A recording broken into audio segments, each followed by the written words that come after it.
पट्टी नगर पंचायत की सड़कें अब सिर्फ महज सड़कें ही नहीं, सांड युद्ध का मैदान बन चुकी हैं। रात्रि के समय बेसहारा गोवंशों के एकत्रित होने का स्थान बन चुकी हैं। अगर आप ये सोच रहे हैं कि मैं ऐसा क्यों कह रहा हूं, तो सबसे पहले आप ये रिपोर्ट देख लीजिए।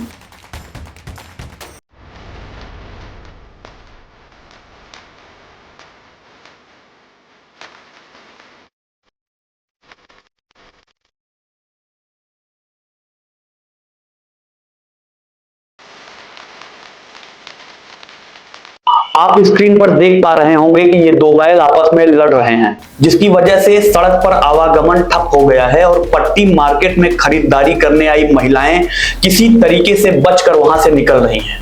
खास बात यह है कि ये दो बैल जहां पर लड़ रहे हैं उसके ठीक सामने पट्टी नगर पंचायत अध्यक्ष अशोक जायसवाल का आवास है। वहीं अब आपको दूसरी तस्वीर दिखाते हैं, परंतु उसके पहले आपको बता दें कि कभी रात्रि के समय आपको पट्टी टाउन एरिया से होकर गुजरना हो तो पूरी सावधानी के साथ जाइएगा, क्योंकि रात्रि के समय पट्टी टाउन एरिया की सड़कें सिर्फ सड़कें ही नहीं, बेसहारा गोवंशों के एकत्रित होने का स्थान बन जाती हैं।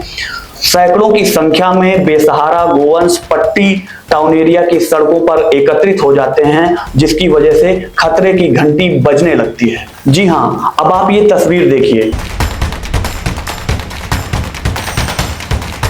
ये तस्वीर पट्टी बाईपास से ढकवा मोड़ की तरफ जाने वाले रास्ते की है, जहां पर दर्जन भर से ज्यादा बेसहारा पशु सड़कों पर इकट्ठा होकर खड़े हैं। पर यह सवाल उठता है कि ये बेसहारा पशु सड़कों पर इकट्ठा होकर क्यों खड़े हैं?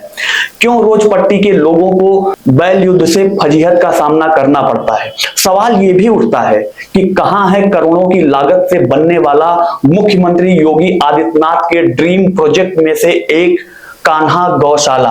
और इन तमाम सवालों का जवाब लेने के लिए जब सुलभ भारत की टीम पट्टी नगर अध्यक्ष अशोक जायसवाल जी के पास पहुंचती है, तो अशोक जायसवाल जी कहते हैं कि आज हम किसी कार्यक्रम में व्यस्त हैं, हम आपसे फिर कभी बात करेंगे। तो अशोक जायसवाल जी, आप प्रत्यक्ष रूप से हमें जवाब नहीं देना चाहते हैं, तो हम आज वर्चुअली आप ये सवाल पूछ रहे हैं और हमें ही नहीं, इन तमाम सवालों का जवाब पट्टी की जनता को चाहिए। और ये जो सवाल हैं, ये पट्टी के रहने वाले हर व्यक्ति की जहनियत के सवाल हैं।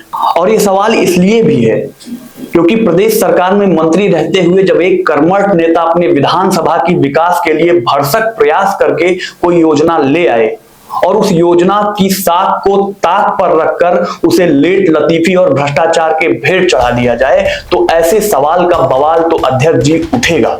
सवाल है 161 लाख की उस परियोजना पर जिसे सीएम का ड्रीम प्रोजेक्ट कान्हा गौशाला कहा जाता है। सवाल यह है कि अब तक चारा चारा का शोर तो बिहार में होता था, पर पट्टी में गोवंश के नाम पर चारे को रखकर क्यों सड़ाया जा रहा है? सवाल यह भी है कि पट्टी के कान्हा गौशाला को पट्टी नगर पंचायत से 10 किलोमीटर दूर क्यों बनाया गया? सवाल यह भी है कि किसी नगर पंचायत की परियोजना को किसी ग्राम पंचायत की जमीन पर कैसे बनाया गया?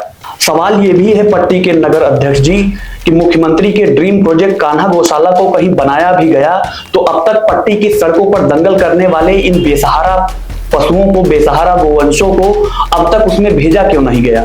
बीते 4 सालों से लगातार बन रही इस गौशाला का काम अब तक संपन्न क्यों नहीं हो पाया है? और सवाल ये भी है कि कब तक पट्टी की जनता को पट्टी के सड़कों पर होने वाले बैलों के दंगल को झेलना पड़ेगा?